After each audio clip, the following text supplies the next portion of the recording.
હે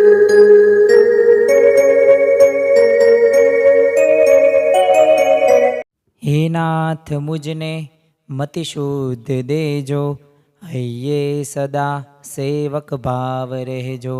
છો શબ્દો મારા પણ આપ કહેજો, રાજી થઈ અક્ષર ભાવ દેજો, રાજી થઈ અક્ષર ભાવ દેજો. શ્રી સ્વામિનારાયણ ભગવાનની જય. અક્ષર પુરુષોત્તમ મહારાજની જય. ગુણાતીતાનંદ સ્વામી મહારાજની જય. પ્રમુખ સ્વામી મહારાજની જય. પ્રગટ ગુરુ હરિ મહંત સ્વામી મહારાજની જય. સુરત અક્ષરધામ મહોત્સવની જય. દરેક દિવ્ય હરિભક્તોને જય સ્વામી નારાયણ. આજના પ્રવચનની અંદર કોઈ પણ શ્રીમદ ભગવદ્ ગીતા કે સ્વામીની વાતો કે વચનામૃત કે કોઈ વ્યક્તિ વિશેષના આપણે ગુણોનું આજે આપણે આચમન નથી કરવાનું. તેઓએ જીવનની અંદર કેવી રીતે આગળ વધ્યા તે પણ આજના મુદ્દા નથી, પરંતુ આજનો કાંઈક વિશેષ મુદ્દો અને આજનો દિવસ એટલે કે 21 જૂન જે વિશ્વ યોગ દિન તરીકે ઉજવવામાં આવે છે. તો આજે આપણે યોગ દિન નિમિત્તે આપણા જીવનની અંદર યોગનું કેટલું મહત્ત્વ છે તેના વિશે આપણે આજે સમજવાનું છે. એક પ્રવચન સ્વરૂપે આપણે આ આખા વિડીયોને માણીશું, જેથી આપણા જીવનની અંદર યોગનું વિશેષ મહત્ત્વ એક દ્રઢ થાય.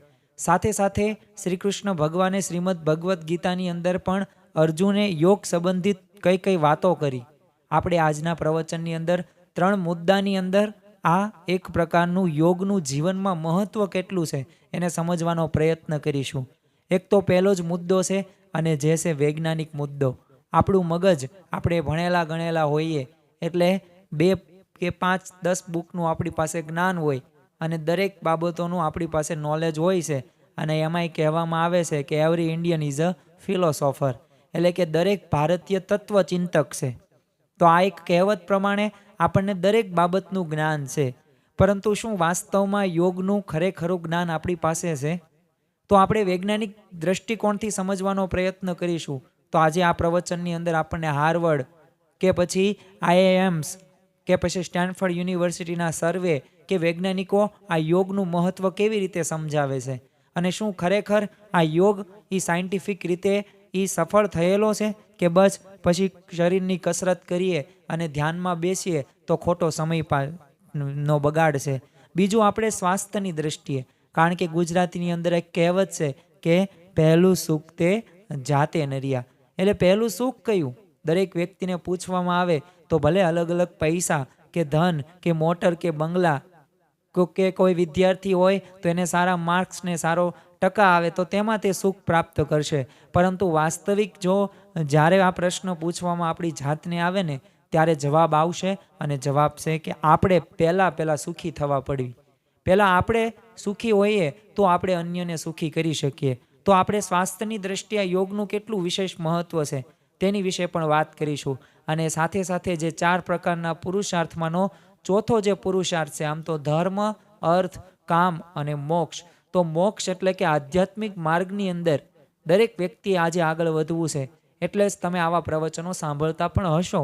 તો આધ્યાત્મિક માર્ગની અંદર આગળ વધવા માટે આ યોગનું કેટલું મહત્ત્વ છે તો તેની પણ આજે આપણે વાત કરીશું. સાથે સાથે અષ્ટાંગ યોગના જે પગથિયા આપ્યા છે પતંજલિ ઋષિએ, પછી તમે શ્વેતાશ્વર ઉપનિષદની અંદર આ યોગનું કેટલું મહત્ત્વ આપવામાં આવ્યું છે. અને શું એક આપણે આજે કેસ સ્ટડી પણ અભ્યાસ કરીશું. અને આ કેસ સ્ટડી ઉપરથી આપણને ખબર પડે કે આપણે વાસ્તવિક જીવનની અંદર મહત્ત્વ ખબર છે, અમુક માહિતી ખબર છે, પણ કેના કારણથી આપણે યોગ કરતા નથી. તો આવા તમામ પ્રકારના મુદ્દાઓનો આજે આપણે વિસ્તૃત આપણે એક મનોમંથન, એક ચિંતન કરવાનો પ્રયત્ન કરીશું. અને આજનો આ પવિત્ર દિવસ પણ છે. આજના દિવસથી જ આપણે સંકલ્પ કરીએ કે આપણે જીવનની અંદર યોગનું મહત્ત્વ વધુ સમજીએ, અને સમજવા પૂરતું જ સીમિત ન રાખીએ, પરંતુ એ આપણા જીવનની અંદર પણ અમલમાં આવે ને એવા પ્રયાસો આપણે કરીએ. તો યોગ એ માત્ર કાંઈક કસરત નથી. આપણને માનસિકતા કેવી છે કે આ યોગ એટલે કસરત. શરીરને તમે આમથી આમ વાળો, ઘડીક તમે શવાસનની સ્થિતિમાં બેહો, ઘડીક તમે વજ્રાસનમાં બેસો, તો આ એક પ્રકારની કસરત નથી. પણ એક જીવન જીવવાની એક આદર્શ પદ્ધતિ છે.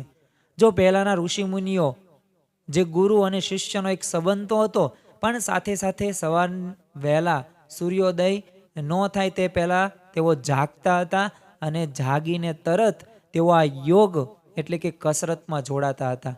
તેમનું શરીર એવું સુદૃઢ બનાવતા હતા કે જેનાથી આખા દિવસની અંદર તેઓ જે કર્મ કરવાના છે, જે ગુરુ કર્મ કરાવવાના છે ને, એ દરેકમાં એમની એકાગ્રતા રહે, એમનું શરીર સાથ આપે. હવે અત્યારના સમયની અંદર જો એક આપણે પરિસ્થિતિ આપણે કહીએ તો અત્યારે કોઈક વિદ્યાર્થી હોય, ભણવાની ઈચ્છા પણ હોય, એનું સપનું પણ હોય, પરંતુ વાસ્તવિક જ્યારે એ ક્લાસની અંદર બેઠો હોય છે ને, ત્યારે એ બસ સ્થૂળ દ્રષ્ટિ એનું શરીર બેઠેલું હોય છે, પણ માનસિક રીતના એ તો અમેરિકા અને એ તો પિક્ચર અને એ એની ગેમ્સ, એ એના મિત્રોની વાતો, એમાં એ કુસંગમાં સપડાયેલું જોવા મળે છે. તો આનું મૂળભૂત કારણ શું છે? તો આનું એક મૂળભૂત કારણ છે કે આપણા જીવનની અંદર એ મનની સ્થિરતા નથી આવી. એટલે કે મનની સ્થિરતા એટલે કે આપણે યોગ દ્વારા એ પ્રાપ્ત નથી કરી. તો આજનો આ યોગ દિન નિમિત્તે આપણે આ 3 દ્રષ્ટિકોણથી સમજવાનો પ્રયત્ન કરીએ. તો પહેલો જ દ્રષ્ટિકોણ છે વૈજ્ઞાનિક દ્રષ્ટિકોણ. વૈજ્ઞાનિક દ્રષ્ટિકોણ પૂર્વે આપણે સમજીએ કે ગૌતમ બુદ્ધ તે પણ આ યોગ સંબંધિત ઘણી વખત તેમને કહેલું. આમ તો તેઓએ ધ્યાન કર્યું અને સિદ્ધિઓને પામેલા હતા અને ભગવાન તરીકે પણ ગૌતમ બુદ્ધ પૂજાય છે અને જે 10 અવતારોમાંના એક આ અવતાર. તો આ ગૌતમ બુદ્ધે યોગ સંબંધિત તેવા દરેક શિષ્યોને અને દરેક સમાજના લોકોને એક ઉદ્દેશ આપ્યો છે. તેઓ કહેતા કે શરીરની તંદુરસ્તી એ જાળવીને એ આપણી ફરજ છે. જો આમ તો આપણે ઘણી બધી ફરજોનું પાલન કરતા જોઈએ છીએ. આપણે પિતા હોઈએ તો પુત્ર પ્રત્યેની જે ફરજ હોય એ નિભાવીએ, પછી આપણી પત્ની હોય તો એ સંબંધિત આપણે કોઈ સગા સંબંધીની ફરજ નિભાવીએ, કોઈક ધંધાદારી આપણે ધંધો કરતા હોય ત્યાં જે બોસ જે આપણને કહે તો એ પ્રમાણે આપણે કાર્ય કરતા હશું. તો આવી તો આપણે કેટલી ફરજો નિભાવતા હોઈએ છીએ. પણ ગૌતમ બુદ્ધ શું કહે છે કે શારીરિક તંદુરસ્તી જાળવીને એ આપણી એક ફરજ છે અને એના વિના છે ને આપણે મનને મજબૂત અને શુદ્ધ નહીં કરી શકીએ. મન જ્યારે પવિત્ર હશે, શુદ્ધ હશે, ત્યારે જ સારા વિચારો આવશે. અને જો ભગવાનને પણ રહેવાનું એ સ્થળ પણ એ જ છે. ભલે હૃદયની અંદર ભગવાન નિવાસ કરીને રહે છે, પણ હૃદયની અંદર ક્યારે તેમને રહેવું ગમે કે જ્યારે આપણું મન પવિત્ર હોય, એક શુદ્ધ હોય, તો ત્યારે જ ભગવાનને રહેવું ગમે. કોઈ અઠવાડિયાની અંદર આપણને જમવું ગમશે? નહીં ગમે. એમ ભગવાનને પણ એવા જ સ્થાને ગમશે કે જ્યાં મન પવિત્ર હોય, શુદ્ધ ભાવના હોય, એ કઈ પ્રકારની વાસના કે આસક્તિ ન હોય. પણ આ બધું ક્યાંથી થઈ શક્ય છે? તો આપણું શારીરિક રીતે આપણે તંદુરસ્ત હોઈએ અને માનસિક રીતે પણ તંદુરસ્ત હોઈએ તો આ શક્ય છે. વૈજ્ઞાનિક રીતે થોડોક વિચાર કરીએ તો હજારો વર્ષો પહેલાં ભારતની અંદર જ તે યોગનો ઉદ્ભવ થયો છે. એટલે દરેક દેશો, અત્યારે કેટલા બધા દેશો હશે, ભલે વિકસિત હશે, અમુક અલ્પ વિકસિત હશે, ભારત દેશ વિકાસશીલ દેશ છે, વિકસિત દેશ તરફ આગળ પ્રયાણ કરી રહ્યું છે, પરંતુ વિકસિત દેશોએ પણ આપણામાંથી આ યોગ શીખ્યા છે અને એટલે જ વિશ્વ યોગ દિન તરીકે ઉજવવાનું નક્કી કર્યું. વિશ્વના દરેક દેશોની અંદર આ યોગ દિનની ઉજવણી થાય છે. તો એનું મુખ્ય કોઈ કારણ હોય ને તો એ ભારતની અંદર એ વર્ષોથી આ પરંપરા છે. પરંતુ આ તો કેવું છે કે આપણી પાસે છે પણ આપણની અસ્મિતા નથી, ગર્વ નથી, આપણને એનો કોઈ ખ્યાલ નથી, એની કોઈ માહિતી આપણી પાસે નથી. અને વૈજ્ઞાનિકો તો પાછા માને છે કે યોગના સાધન દ્વારા છે ને શરીર અને મન એ ખરેખર એમાં પરિવર્તન શક્ય છે. તમે ફેરફાર કરી જ શકો જો તમે યોગ કરતા હોય. તો યોગ નામનું સાધન જે આપણને આપ્યું છે મફતમાં છે. આમાં 1 રૂપિયાનો પણ આપણે ખર્ચો નથી કરવાનો.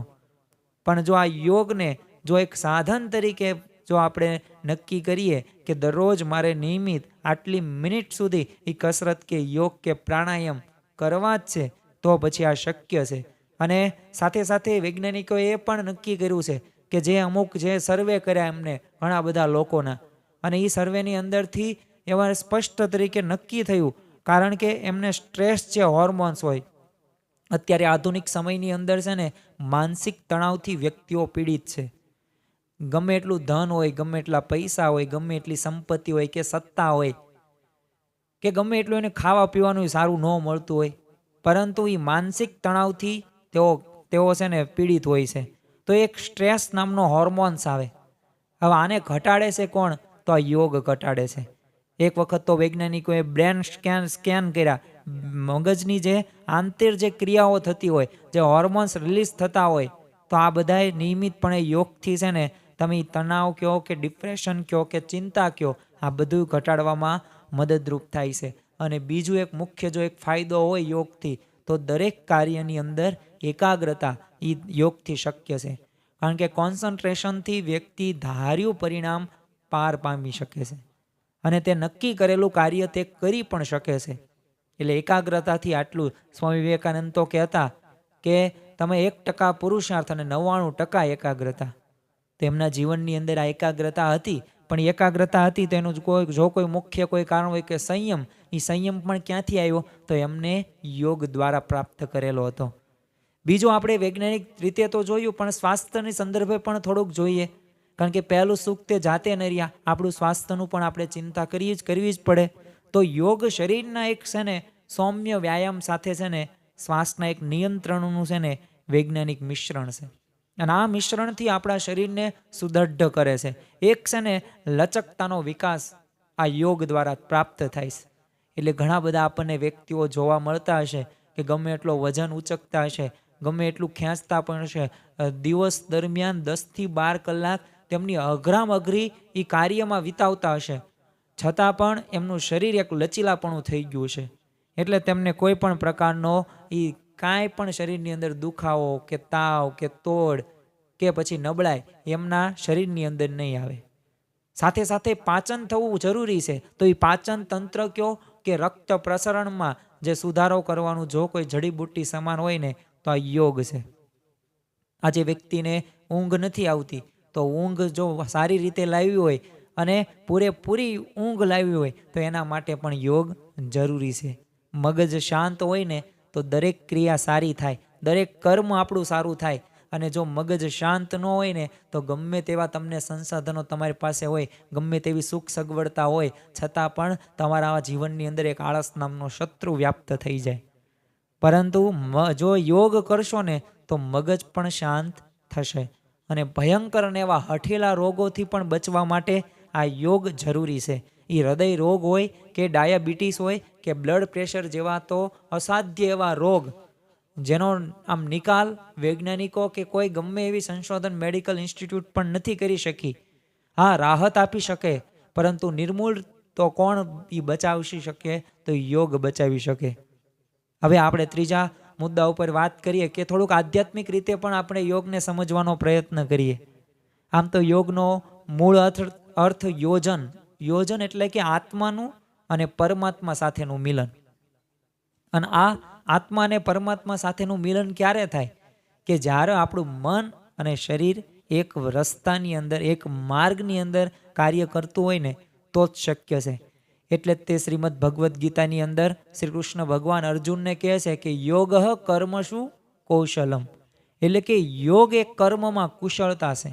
આજે દરેકને કુશળતા પ્રાપ્ત કરવી છે, દરેકને પોતાના ક્ષેત્રની અંદર સર્વોચ્ચ સિદ્ધિ હાંસલ કરવી છે, દરેક વ્યક્તિને બીજા કરતાં કંઈક ક્રિએટિવ અને ઇફેક્ટિવ કંઈક રજૂઆત કરવી છે. તો એના માટે શું જરૂરી છે? તો એના માટે શ્રી કૃષ્ણ ભગવાને અર્જુનને કીધું કે યોગ કર્મશુ કૌશલ્યમ. યોગ રહીને એ કર્મમાં કુશળતા છે. એક મનને શાંત પણ કરે છે, એક આત્મચિંતન પણ શક્ય છે અને એક આત્મસંયમનો વિકાસ પણ યોગ દ્વારા આપણને પ્રાપ્ત થાય છે. સાથે સાથે આધ્યાત્મિક રીતે જોઈએ તો ભગવાનમાં શ્રદ્ધા હોવી જરૂરી છે, ભક્તિ હોવી જરૂરી છે. તો આ શ્રદ્ધા કયો કે ભક્તિ કયો કે આધ્યાત્મિક માર્ગમાં જે ઊંચાઈ પ્રાપ્ત કરવા માટે પણ યોગ એટલો બધો જરૂરી છે. તો યોગ રહ્યો ને એ જન્મથી લઈને મૃત્યુ પછીનો પણ, એટલે કે મોક્ષ સુધીનો માર્ગ એ મોકળો છે ને યોગ કરી શકે છે. પશ્ચિમી વૈજ્ઞાનિકોએ તો માન્યું જ છે, ભલે આટલી બધી દવાઓ સંશોધન થાય છે, વેક્સિનો કહો તમે કે અલગ અલગ પ્રકારની જે તમે વિલાયતી દવાઓ કહો છો, એનું સંશોધન અત્યારે દિન પ્રતિદિન વધતું જોવા મળે છે. પરંતુ વૈજ્ઞાનિકોએ માન્યું છે કે યોગ રહીને એક પણ દવાઓ વગરની સારવાર છે. જો તમારે દવાઓ નથી પીવી તો નથી પીવી, એની માટેની પૂર્વ તૈયારી કઈ છે? યોગ છે. અમેરિકાના તે જે ન્યુરો સાયન્ટિસ્ટ બધા વૈજ્ઞાનિકોએ તો એમને પણ એક એમના અભ્યાસની અંદર એમને દર્શાવ્યું કે યોગ રહે ને એ માનસિક દબાણ ઘટાડે છે. સાથે સાથે વ્યક્તિના જીવનની અંદર આત્મવિશ્વાસ જો કોઈ વધારવાનું જો કોઈ પ્રેરક બળ હોય ને તો યોગ છે. તો જો મન પર નિયંત્રણ લાવવાનો જો કોઈ શ્રેષ્ઠ ઉપાય હોય ને તો યોગ છે. અને આજે વિશ્વ યોગ દિવસે આપણે એક સંકલ્પ લેવાનો છે કે આજના દિવસથી જ તે કે આપણે આ સંકલ્પ કરીએ કે દરરોજ નિયમિત પ્રમાણે યોગ અને કસરત કરીએ, પ્રાણાયામ કરીએ. Harvard university, Stanford university, IIMs, Carnegie melon, આ બધી યુનિવર્સિટીએ પોતાના યોગને એક પ્રાધાન્ય આપ્યું છે. એક અભ્યાસક્રમનો એક ભાગ આપવામાં આવ્યો છે. અને એમને તો ફરજિયાત વિદ્યાર્થી કે કર્મચારીઓ હોય એમને ફરજિયાત યોગ કરવાનો. તો જો આ બધા વૈજ્ઞાનિક આધારો આપણને પુરાવા છે કે યોગ રહ્યો ને એ અભિન્ન અંગ છે. જો શરીર હોય તો શરીરમાં જીવવાનું વાહન છે. જો વાહન ખરાબ ચાલે તો જીવન પણ કેવું દુર્ગતિમાં જાય છે. તો આ યોગ રહ્યું ને એ શરીર માટે એક એન્જિન ઓઇલ જેવી બાબત છે. જેમ આપણે ગાડી લઈએ અને ગાડીની ભલે નવી ગાડી ગમે એટલા તમે લાખની લીધી હોય, ગાડી વ્યવસ્થિત ચાલશે પણ ખરી, પણ સમય જશે પછી તમારે ઓઇલ બદલાવવું જ પડશે. તો તે એન્જિન વ્યવસ્થિત ચાલશે, નકર તો ચોંટી પણ જશે અને સ્મૂથલી ચાલશે પણ નહીં, અવાજ પણ આવશે. બસ એમ શરીરની અંદર એન્જિન ઓઇલનું જો કોઈ કાર્ય કરતું હોય ને તો એ કોણ કરે છે? યોગ કરે છે. તો યોગની ઇમ્પોર્ટન્સ સમજવું જરૂરી છે. યોગી ધ્યાન છે, યોગી ભક્તિ છે અને યોગી પોતાને ઓળખવાનો એક માર્ગ છે. શ્રીમદ ભગવદ્ ગીતાની અંદર સમત્વમ યોગ ઉચ્ચતે, એટલે કે જ્યાં મન સમ થાય એટલે કે વિષમ પરિસ્થિતિમાં પણ સ્થિર રહે ને એ યોગ છે. તો એ સ્થિર રહેવા માટેની પણ તમારે જો કળા કોઈ પાસે શીખવી હોય ને તો આપણે યોગ પાસે જવું જ પડશે. ભારતની સંસ્કૃતિની અંદર, ભારતના ભવ્ય ભૂતકાળ ઇતિહાસની અંદર આપણને આવા બધા પ્રશ્નોના સમાધાન રૂપે, દરેક પ્રશ્નના સમાધાન રૂપે આપણને શાસ્ત્રોની અંદર આપવામાં આવેલું છે. અને અહીંયા ભગવાનો દ્વારા પણ આ ઉચ્ચારણ થયેલું છે. અહીંયા ઉપનિષદો હોય કે પછી 4 વેદો હોય કે પછી ઋષિ મુનિઓના એ અલગ અલગ રૂચાઓ દ્વારા, શ્લોકો દ્વારા આપણને આ જ્ઞાન પ્રાપ્ત થયું છે. પરંતુ જો આપણે આનો ઉપયોગ જ ન કરીએ તો પછી કોઈ કામનું નહીં. અને આનો ઉપયોગ જેટલો વિશેષ પ્રમાણમાં આપણે કરીશું એટલું વધુ આપણે પ્રાપ્ત કરી શકીશું. અને જે શાસ્ત્રોની અંદર લખ્યું છે એ સાચું છે. કારણ કે દિવસની શરૂઆત યોગથી કરો અને જીવનની દરેક જે અવસાદ રહીને એને આશાથી ભરો. અને આ યોગથી શક્ય છે. શ્રીમદ ભગવદ્ ગીતાની અંદર 2 અધ્યાયની અંદર શ્લોક નંબર 50ની અંદર શ્રી કૃષ્ણ ભગવાન અર્જુનને કહે છે યોગ સંબંધિત કે વિવિધ પ્રકારના યોગો દ્વારા એમને માર્ગદર્શન આપ્યું છે. અને ત્યારે એમને કર્મયોગની અંદર પણ કીધું યોગ કર્મશુ કૌશલ્યમ. અને હમણે જેમ વાત કરી એમ કે કર્મમાં કુશળતા યોગ છે, એટલે કાર્યને ફળની આશા વિનાનું કરવું ને એ પણ યોગ છે. તો જો આપણને આ શીખવાડશે કોણ? ભગવાન એમ તો કહેશે કર્મણે વાધિકારસ્તે માં ફલેશું કદાચ. પણ આ શક્ય ક્યાં છે? સમજાશે ક્યારે? કે જ્યારે આપણું મન સ્થિર હશે. એક આપણે યોગની અંદર વીંટેળાયા હશું, એ આપણે સંકળાયેલા હશું ને તો આપણને આ વાક્ય મનાશે. તો આપણે કોઈ કાર્યની ઈચ્છા વગર, આપણે ફળના ઈચ્છા વગર કાર્ય કરીશું. અધ્યાય 6ની અંદર પણ શ્રી કૃષ્ણ ભગવાન અર્જુનને કહે છે યત્નેન મનઃ સંયમ મંચિત્યો યુક્ત સલદા પરઃ. એટલે કે મનને કાબૂમાં રાખીને ભગવાનમાં સ્થિર થવાનું ધ્યાન યોગ છે. અને આ ધ્યાન યોગથી શક્ય છે. અને જો પહેલાંના ઋષિ મુનિઓ તમે જો, જે રાક્ષસોની હોય કે જે દેવોની હોય કે જે ભક્તો હોય, એ બધાએ આ ધ્યાન કર્યું છે, આ યોગ કર્યું છે. અને એ સાધનાથી એમને સાક્ષાત્કાર થયો છે. એ યોગથી શક્ય છે. પતંજલિ ઋષિએ તે યોગ ચિત્ત વૃત્તિ નિરોધ, એટલે કે યોગ રહ્યું ને એ ચિત્તની વૃત્તિઓને શાંત કરવાનો માર્ગ છે. અને પતંજલિ યોગ આપણને પ્રખ્યાત છે, જે અષ્ટાંગ યોગ આપવામાં આવેલા છે. તો અષ્ટાંગ યોગની અંદર યમ, નિયમ, આસન, પ્રાણાયામ, પ્રતિહાર, ધારણા, ધ્યાન અને સમાધિ, આ 7 અંગો એ સિદ્ધ કરવાની વાત આપણને પતંજલિ ઋષિએ આપેલી. તો આ યોગનું જ એક બાબત છે. શ્વેતાંતર ઉપનિષદની અંદર પણ યોગયુક્ત ચિત્તે પરમાત્માનું દર્શન થાય છે.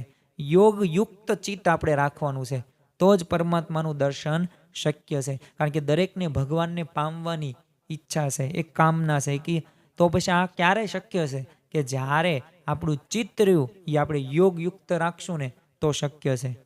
તો જો શારીરિક રીતે એક શરીરનું સ્વસ્થ રાખે છે, યોગ રાખે છે, તો આ દ્રષ્ટિએ પણ અગત્યનું છે. એક માનસિક રીતે તો એક મન શાંત અને એકાગ્ર કરવું ને એ પણ એક વ્યક્તિની એક મૂળભૂત પાયાની જરૂરિયાત છે, તો યોગ રાખે છે. અને એક આધ્યાત્મિક રીતે એટલે કે આત્માનું પરમાત્મા સાથેનું મિલન, તો એ પણ આપણને યોગ જ રાખે છે. તો યોગની આટલી મહત્વતા આ ત્રણેય સંદર્ભથી આપણે જોવાની છે. હવે આપણે થોડુંક ચિંતન કરવાનું છે, કેસ સ્ટડીનો અભ્યાસ કરવાનો છે અને થોડુંક આપણે એક અંતરદ્રષ્ટિ કરીશું કે આપણા જીવનની અંદર આ યોગ રહ્યું એની માહિતી તો આપણી પાસે છે, આપણને મહિમા પણ ખબર છે, ઇમ્પોર્ટન્સ ફોર યોગા આ પણ મુદ્દાની આપણને વિશેષ છણાવટ ભરી આપણી પાસે માહિતી ડિટેલ છે, ફોનની અંદર પણ સ્ટોર કરેલી છે, ઘણા બધા સ્ક્રીનશોટ પણ પાડેલા છે, પણ આપણા જીવનની અંદર આ કેમ નથી આવતું? તો એનું થોડું કારણ આપણે તપાસવાનો પહેલાં તો પ્રયત્ન કરીએ અને સમજવાનો પ્રયત્ન કરીએ કે યોગ હવે આપણે નક્કી કરી નાખ્યું છે તો કેમ નથી પડાતો? પાળવા માટે શું કરવું? જો તમે તમારું શરીર, મન અને સામાન્ય રીતના આખું સ્વાસ્થ્ય સારું રાખવું છે તો ઈશા કેવી રીતે રહેશે, એવી રીતે કયા કયા મુદ્દાનું તમે પાલન કરશો, તો એનું આપણે હવે કેસ સ્ટડી દ્વારા અને એક અંતરદ્રષ્ટિ દ્વારા સમજીએ. અત્યારના સમયની અંદર આપણી પાસે સંસાધનો છે, સગવડતા છે, જીવનશૈલીમાં પણ આપણને ઘણો બધો આપણે સુધારો કરી નાખ્યો છે અને એક લાઈફસ્ટાઈલ એવી બનાવી નાખી છે કે જેની અંદર આપણે જંક ફૂડ હોય કે પછી મોબાઈલ સ્ક્રીન હોય કે ટીવી હોય કે પછી બીજા બધા વિચારો હોય અને કુસંગ પણ હોય, વ્યસનો પણ હોય, આવાથી આપણું જીવન આખું સંકળાયેલું જોવા મળે છે. પરંતુ આપણે એક શારીરિક સ્વાસ્થ્યનું એક જાળવણી કરવી અને એક માનસિક મજબૂતી કરવી ને એ એક જીવનનો એક અગત્યનો ભાગ છે. તણાવનો સામનો આપણે કરીએ છીએ અત્યારે, આપણે સમયનો સદુપયોગ આપણે એટલો બધો નથી કરી શકતા, સાથે સાથે કુશળતાપૂર્વક કોઈ પણ કાર્ય આપણને સોંપવામાં આવે કે આ રીતે કરવાનું છે તો નથી થતું. કોઈ પણ કાર્ય સોંપવામાં આવે ને હકારાત્મક વલણ પહેલેથી આપણામાં નથી ઇન્ક્લુડ થતું, આપણે નકારાત્મક વલણથી આગળ વધીએ છીએ. એ માનસિક એ તમે મજબૂતી કે સ્વયં શિસ્તનો અભાવ આજના વ્યક્તિના જીવનની અંદર જોવા મળે છે અને આત્મવિશ્વાસની થોડીક ખામી હોય ને એવું લાગે છે. પરંતુ આ માનસિક અને શારીરિક સ્વાસ્થ્યની જો મજબૂત આપણે બનાવશું તો અવશ્ય આપણા જીવનની અંદર આપણે ઉધ્વ ગતિને પામવાના જ છીએ. આવા શારીરિક કસરત કયો કે તંદુરસ્તી એ આપણા માનસિક સ્વાસ્થ્યને લાભ કરે છે. આપણે મોટા ભાગે છે ને આપણે આ ખ્યાલ ધ્યાનમાં નથી આવતો.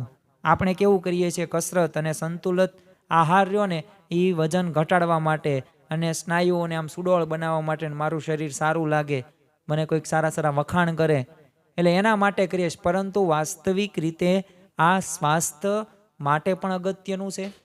માનસિક કયો તમે, શારીરિક કયો, આ બધામાં ફાયદાઓ જોડીને આપણે કાર્ય કરવાનું છે. અને જો શારીરિક સ્વાસ્થ્ય આપણે સારું ધરાવતા હોઈએ, કોઈ આપણને રોગ પણ ન થયો હોય, પણ છતાં પણ આ યોગની કેટલી જરૂર છે તો એના ઉપર આપણે ધ્યાન બહુ નથી આપ્યું. તો અત્યારથી જો આપણે આ સારી બાબતો આપણે કેળવશું, અને જો કોઈ પણ આદતો કેળવતા 21 દિવસની વાર લાગી, 21 દિવસ સુધી કન્ટિન્યુ આપણે આ કાર્ય કરતા હોઈએ તો આપણે આગળ વધીએ. કારણ કે કોઈ પણ સમયે આપણે શારીરિક કે પછી માનસિક સ્વાસ્થ્યનો આપણે ભોગ બની શકીએ છીએ. ખબર નહીં કે 5-10 વર્ષ પછી તમને કોઈક રોગ એવો આવે જે માનસિક હોય, જે શારીરિક હોય, પરંતુ એ બધા શારીરિક કે માનસિક રોગને પહોંચી વળવા માટે આ યોગ કસરત રહીને એક શરૂઆત આપણે કરવી જરૂરી છે. તો એના લાભ આપણને ભવિષ્યની અંદર મળશે. આ આપણું એક ઇન્વેસ્ટમેન્ટ છે. આપણે કોઈ પ્રીમિયમ જે વીમા કરી આવી છીએ તો એમાં કાંઈ તરત તાત્કાલિક આપણને રિટર્ન નથી મળતું લાભ. એ આપણે એના સમયે પેશન્સ, ધીરજ રાખીને એ પ્રીમિયમો ભરીએ છીએ અને 5, 10, 15, 20, 25 વર્ષે આપણને લાભ મળે છે. તો બસ આ એક પ્રકારનું આપણું પ્રીમિયમ છે જે આજીવન ચાલવાનું છે. તો આ કસરતથી શક્ય છે. થોડીક માનસિક ફાયદાઓ પણ વિશે વાત કરીએ. તણાવ તો છે તે ઘટાડો કરશે, હકારાત્મક વલણ કે આત્મવિશ્વાસ, એ માનસિક નબળાઈ રહીને એ રોગો સામે પણ રક્ષણ આપણને આપશે. એક મગજની કાર્યશક્તિ, જો આ માણસ પાસે મગજની ઘણી બધી કાર્યશક્તિ છે, કેટલી અનંત શક્તિઓ મગજ પાસે રહી, જેવું વિચારે ને એવો તે બની જાય છે. પરંતુ તેને પોતાના માનસિક રીતે સ્વસ્થ હોવો જરૂરી છે. એક ગામની અંદર એક ખેડૂત રહે. હવે આ ખેડૂત સામાન્ય રીતના પોતે ખેતી કામ કરે. ઘરની અંદર સાવ સામાન્ય ઘર, ગાર માટીનું. એટલે કાંઈક વસ્તુ એને લેવી હતી તો બધી જગ્યાએ ઘરની અંદર તપાસ કરી પણ મળી નહીં. પરંતુ એક જગ્યાએ ઢગલો હતો, બધી અસ્તવ્યસ્ત બધી વસ્તુ પડી હતી, ઘાસ પણ હતું. એટલે એને એમ લાગ્યું કે હું આ ઢગલાની નીચે હાથ નાખીશ એટલે ત્યાં વસ્તુ પડી હશે. એટલે એને હાથ નાખ્યો તો હવે ત્યાં જ તે એનું એક ઉંદર હતો અને એક સાપ હતો. હવે હાથ નાખ્યો ને એટલે સાપે ડંખ માર્યો અને આમ હાથ તરત બહાર કાઢ્યો. ઉંદર બહાર આવ્યો મોઢું કાઢીને. એટલે ખેડૂતને શું લાગ્યું કે ઉંદર મને કરડ્યો, ઉંદર બહુ વધી ગયા છે, આપણે પિંજરાઓ લાવવા પડશે. તો એનો તો સામાન્ય એવું એ લોહી ચૂસીને તે થૂંક નાખ્યું અને એને એમ કે હું ઉંદર કરડ્યો. હવે થોડાક દિવસ તો આમ નામ વહી ગયા, કાંઈ થયું નહીં. એને સાપ કરડ્યો પણ છતાં કાંઈ ન થયું. ઉંદરે બહાર જોયું ને એટલે હવે બીજી વખત કંઈક વસ્તુ, એટલે એને એમ કે હજી કંઈક વસ્તુ ત્યાં હંતાઈ ગઈ એવી રીતના પડી હશે. એટલે ફરી વખત એને હાથ નાખ્યો ઢગલા નીચે. તો આ વખતે છે ને ઉંદરે બટકું ભર્યું અને તરત હાથ બહાર કાઢ્યો. અને આ વખતે છે ને ઉંદર બહાર ન નીકળો પણ સાપ બહાર નીકળો. એટલે હવે આને કીધું મને સાપ કરડ્યો અને તરત તે મરી ગયો. તો જો અહીંયા વાત તો પૂરી થઈ જાય, નાનકડી એમથી વાત હતી. પણ આના ઉપરથી એક આપણને નક્કી થયું કે જો માનસિક રીતે જો તમે ભાંગી ગયા હોય ને તો પછી શારીરિક રીતે એવી બધી અસરો થવા મળે. પછી ઉંદર કરડે ને તોય તમે મરી જાઓ, બાકી સાપ કરડ્યો ને તોય તમને કાંઈ ન થાય. પણ ક્યારે ન થાય? જ્યારે માનસિક રીતે તમે સ્વસ્થ હોય, એવી માનસિકતા સાથે આગળ વધ્યા હોય ને તો કાંઈ ન થાય. તીક્ષ્ણ યાદશક્તિ રાખવા માટે યોગ જરૂરી છે. એ કાર્યક્ષમતા તો કાર્ય તો દરેક કરે છે, પણ કાર્યક્ષમતાથી દરેક કાર્ય કરવું ને તો એ અલગ અમુક જ કરી શકે છે. તો યોગથી શક્ય છે. સર્જનાત્મકતા વિકસાવવી ખૂબ જરૂરી છે. કારણ કે અત્યારે તો આમ ગળા કાપ હરીફાઈ છે, અને હરીફાઈની અંદર જો આપણે ન કરીએ કોઈ સારી રીતે સર્જનાત્મક રીતે કાર્ય તો આપણી કાંઈ વેલ્યુ પણ નથી રહેતી. તો વેલ્યુ માટે જરૂરી છે સર્જનાત્મકતા. તો યોગથી શક્ય છે. હવે આપણે એક કેસ સ્ટડીની અંદર જોડાઈએ અને અભ્યાસ કરવાનો પ્રયત્ન કરીએ કે પ્રશ્ન ક્યાં છે. તો પ્રશ્ન ક્યાં છે કે આપણે જ્યારે બીમાર કોઈક પડ્યા હોઈએ, ચાલો આપણે ઉદાહરણ દ્વારા જ સમજવાનો પ્રયત્ન કરીએ કેસ સ્ટડીને. કે એક નયન નામનો એક છોકરો હોય છે, પોતે 22-23 વર્ષની એની ઉંમર હોય છે. હવે તે બીમાર થયો એટલે સ્વાભાવિક છે કે 2-3 દિવસ સુધી એને રાહ જોઈ પણ મટ્યું નહીં. એટલે એને નક્કી કર્યું કે હવે છે ને મારે હોસ્પિટલની અંદર જવું પડશે અને ડૉક્ટર પાસેથી મારે દવા લેવી પડશે તો જ મને મટશે. હવે તે ચોથા દિવસે ક્યાં જાય છે? હોસ્પિટલની અંદર કેસ લખાવે છે, પોતાનો વારો આવે છે. ડૉક્ટર પૂછે છે કે તમને આ રોગ થયો છે, રિપોર્ટ કરાવવા પડશે. નયન કહે છે કાંઈ વાંધો નહીં, રિપોર્ટ થઈ ગયા. પછી કીધું કે તમે બીમાર એટલા બધા છો કે 3 દિવસથી તમને મટ્યું તો નથી, એટલે દવાથી મને એવું લાગે છે કે મટશે નહીં. હવે તમારે છે ને આ દવા તો પીવી જ પડશે, હું તમને દઉં, પણ એ પહેલાં છે ને કાંઈક એવી સર્જરી કરવી પડશે. હવે ત્યારે આ નયન નામનો જે એક યુવાન વ્યક્તિ છે ને એ ના નહીં પાડે, તરત કહે છે કાંઈ વાંધો નહીં, તમે કહો એમ. પહેલાં જો દવાની હા પાડી, રિપોર્ટની હા પાડી, પછી સર્જરી તો એની હા પાડી દીધી. એમાં કોઈ કાંઈ પ્રશ્ન ન થયો. જો બસ આવું જ આપણી સાથે પણ થાય છે કે જ્યારે ડૉક્ટર આપણને દવા આપે, કોઈ પણ પ્રકારનું વાટકાપ કે સર્જરીનું કે, ત્યારે આપણે એમાં કોઈ પણ પ્રકારનો સંશય આપણા જીવનમાં નથી થતો અને આપણે એનું બધું પાલન કરીએ છીએ. પણ જ્યારે આપણને યોગ કે કસરત કે પ્રાણાયામ કે વોકિંગ કે આમ કહે ને કે આ તમારે સલાહ દે, ત્યારે આપણને બહુ સંશયો થાય છે. એટલે ત્યારે આપણે શું કાઢીએ? બાના કાઢીએ. અને બાના પાસ કેવા કાઢીએ કે હજી તો હું યુવાન છું, જો અત્યારે જ તે હું આ બધું સમય આવી રીતે બગાડીશ તો મારે મારું જિંદગી નહીં સુધરે, મારું કરિયરનું શું. બીજું આપણે કેવું કે ફાસ્ટ ફૂડમાં કંઈક બંધ કરવાનું કે અત્યારે મારો સમય છે તો હું વૃદ્ધ થાઉં પછી થોડો મારે પીઝા બર્ગર કે એવું બધું ફાસ્ટ ફૂડ ખાઈ શકીશ. અને હું આવી ડાયટ કે કસરત કે આવું બધું નકામી બાબતોમાં મારે સમય ન બગાડાય. એટલે જો આપણે આવા બાના કાઢીએ પણ સમતોલ એક આહાર લઈએ અને કસરતમાં આપણે જોડાઈએ તો કંઈક પરિણામ સારું પણ આવે. પણ આપણું મન ક્યાં છે? અને મોટામાં મોટો જો કોઈ પ્રશ્ન હોય ને તો એક બહાનું કાઢતા હોઈએ છે ને તો સમયનું, કે મારી પાસે સમય નથી. એટલે સમય નથી ને એટલે હું આ યોગ કે પ્રાણાયામ કરી શકીશ નહીં. તો જો યાદ રાખવું કે પુખ્ત વયના યુવાન તરીકે જો આપણે આ વ્યસ્ત જીવન જીવીએ છીએ તો આપણે જો અભ્યાસને, પરિવારને, સામાજિક જીવન આ બધા વચ્ચે આપણે સંતુલન રાખવાનું હોય છે. પણ જો આપણે આપણા શરીર સાથે, મન સાથે જો આપણે સંતુલન નહીં રાખીએ ને તો ગમે તેવા સંબંધો સારા હશે પણ એ સંબંધોમાં પણ સમય નહીં આપી શકીએ. જો તમે રોગ જ તમારામાં હશે એવો ભયંકર અસાધ્ય એવો રોગ, તો કોઈક વ્યક્તિ સાથે તમે બોલી પણ નહીં શકો. અરે કોઈક વ્યક્તિ સાથે જમી પણ નહીં શકો. કેમ? કારણ કે તમારું શરીર એવું નથી. હવે તમને ડાયાબિટીસ થઈ ગયો હોય, ગમે તેટલું ગળ્યું સારું ખાતા હોય સગા સંબંધી, તમે ખાઈ શકશો? નહીં ખાઈ શકશો. કેમ? તમારું શરીર તમને રોગ છે ડાયાબિટીસનો. તો આ એક પ્રકારે સમજવાનું છે કે સમય નથી એવું નથી, સમય છે પણ સમય કાઢતા નથી આવડતું. એ સમયનું ટાઈમ મેનેજમેન્ટ કરતા નથી આવડતું. કારણ કે વ્યસ્ત જીવન તો બધાય જીવે જ છે, પણ આ વ્યસ્ત જીવનની અંદર પણ લોકો સમયસર નિયમિત એ કસરત કરે છે ને યોગ પ્રાણાયામ કરે છે. આપણે 4-5 ઉદાહરણ લઈએ અને સમજવાનો પ્રયત્ન કરીએ કે જો આટલા બધા પ્રસિદ્ધિને પામ્યા હોય આ બધા લોકો, છતાં એમના જીવનની અંદર આ યોગ અને પ્રાણાયામની કેટલી અગત્યતા હશે અને કેટલી ઉંમર સુધી તેઓ કરે છે. તો રશેશ શાહ પોતે એડલવિસ ગ્રુપના ચેરમેન અને CEO છે. હવે આ રશેશ એક રેગ્યુલર ટેનિસ પ્લેયર છે, સ્વિમર અને પાછા રનર પણ છે. તો અઠવાડિયાના 4 વાર એમને દોડવા માટેલા અને 3 વાર છે ને એ તરવા માટે એમને જાય છે. વિચાર કરો, 7 દિવસ હોય છે અઠવાડિયાના, 4 વાર તો એ દોડવા જાય અને 3 વાર તરવા માટે જાય. એ એમને 8થી વધુ વખત તો એમને હાફ મેરેથોન, હવે હાફ મેરેથોન એટલે 1-2 કિલોમીટર નહીં, 500 મીટર નહીં, 21 કિલોમીટર એમને દોડ પૂરી કરીશ. અને આ ઉપરાંત પણ એમને 42.192 કિલોમીટર એમાં એસ્ટરડેમ મેરેથોન આવે, તો એ આખી મેરેથોન પણ એમને દોડી ગયા છે.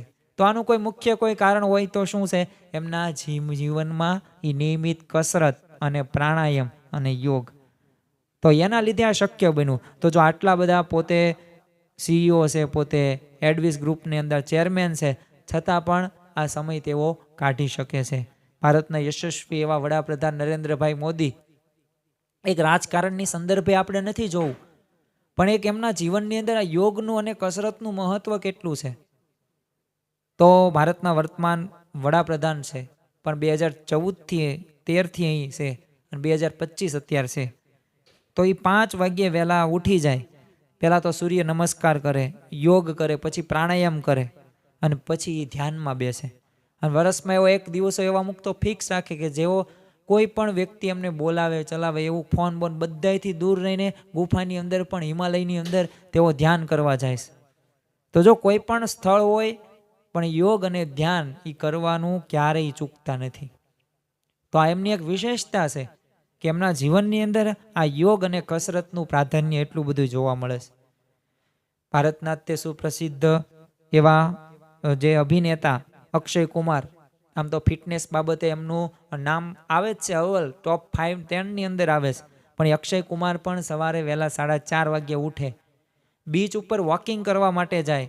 હવે પોતે આટલા બધા ધનવાન પૈસાવાળા છે, એક્ટર સારા છે, ડિરેક્ટર પોતે, પણ છતાં પણ એમને વોકિંગ કરે, માર્શલ આર્ટની પ્રેક્ટિસ કરે સવારમાં, પછી યોગ કરે, ધ્યાન કરે, સ્વિમિંગ કરે, સાથે સાથે સ્ટ્રેચિંગ એક્સરસાઇઝ પણ તેઓ કરે. અને આ ઉપરાંત પણ રમતની અંદર બાસ્કેટબોલ અને ટ્રેકિંગ પણ કરે. હવે વિચાર કરો, આટલા બધા સફળ પોતે અભિનેતા છે, ફિટનેસ શરીર સારું જ છે, સુદૃઢ છે, પણ છતાં કોઈ દિવસ તેઓ આ કરવાનું ભૂલતા નથી. તો એમના જીવનની અંદરથી આપણે પ્રેરણા લઈએ કે આ એટલા બધા જો સમયનો આ વ્યસ્ત શેડ્યુલની અંદર પણ જો યોગને સમય આપી શકતા હોય તો આપણે કાંઈ કરોડો કે અબજોના કાંઈ બિઝનેસ કે એવું કાંઈ બધું ચાલતું હોય તોય જો ટાઈમ બધા કાઢતા હોય અને આપણે હાલતા નથી અને આપણે એમાં આપણે એમ કહેવી છે કે આપણી પાસે સમય નથી. સુનીતા રેડ્ડીની વાત કરીએ, પોતે ફોર્ચ્યુન ઇન્ડિયા મુજબ ભારતના સૌથી નાના, આમ તો ચોથા શક્તિશાળી મહિલા, અને એશિયાની જે અગ્રેસર હેલ્થકેર સંસ્થા છે એપેલો, એ હોસ્પિટલના પોતે મેનેજિંગ ડાયરેક્ટર. હવે છેલ્લા 10 વર્ષથી પણ વધુ વર્ષો સુધી એ કસરત કરે છે, એ પોતે જ જણાવે છે. અને કસરત કરવીની રોજ જીમમાં જવું ને એમને બહુ ગમે.